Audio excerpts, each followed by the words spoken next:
There is no difference between Lagos and East. They have gone there for their content creators.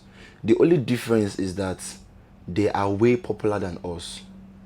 And because they are in a community that appreciates talent a lot.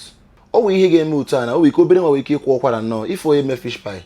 Do you see how the kind of support the guy had? Even at East Taekwa, most of us are way better than those people there. Most of us here. And yeah, the support that they have, if we are to be discovered and given the support, we are way better than people in Lagos.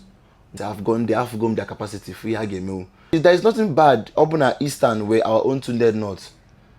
We have someone like Tunde North, like Asinonya Boni, we have Tunde North in Igbo, no post to Guinea, go far, that kind of thing. So once we have all these things, there is just location.